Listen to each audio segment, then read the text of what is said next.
Hi guys, I'm making this video for awareness. If napanood niyo yung girl na umiyak siya dahil meron siyang naging issue with BDO, it happened to me yesterday. Lagi akong nire-remind nila kuya, ni mama, na never ako magka-click ng link or mag-answer ng call, ng text from unknown number dahil nga uso ang scam ngayon. So yun ang nakatatak sa utak ko. So, ito na nga nangyari. Yesterday, I was driving at notif ang phone ko from BDO alert na meron daw akong transaction na ginagawa without OTP ha.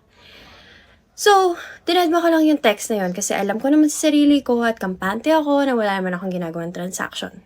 Dedma.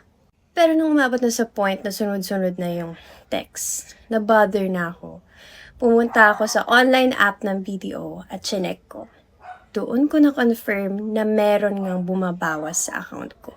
At sobrang daming transaction na niyang ginawa. So weird. Kakagaling ko lang ngayon sa video at nireport ko yung nangyari. So kunento ko, chu. At ang best lang nilang may tulong sa akin ay i-block ang card ko at i-report. At kailangan ko maghintay ng mga 5 days dahil nga i-investigate pa nila yung nangyari. Dami kong questions sa kanila.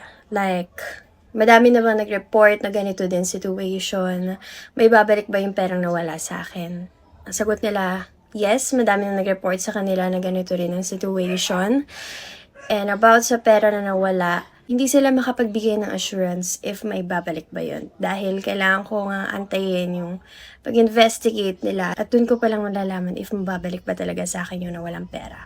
My God, pinaghirapan ko yung perang yun. Tsaka pambayad na yun sa tuition ng kapatid ko. Sana naman maayos na BDO ang system nyo. Kaya nga kami nagpapasok ng pera sa bank para safe. Tapos may mga ganitong mangyayari. Take note guys hindi lang ito sa BDO nangyayari. Sa ibang bank din. If meron kayong ma-receive na text na sunod-sunod na ang transaction, magtaka kayo guys. I-check nyo na yan sa account niyo. Huwag nyo akong gayahin na naging kampante ako.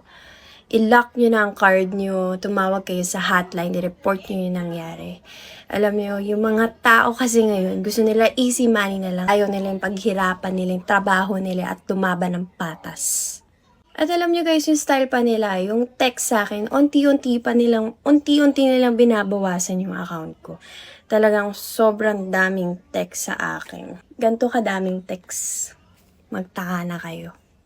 Lesson learned din ito for me. Kahit yung pag-link ng bank account sa mga app, wag kayong basta magbibigay ng mga bank information. Lalo na kapag sa mga restaurant, sa mga store, kayo na mismo ang lumapit sa cashier para magbayad. Wag niyong hahayaan na may ibang tao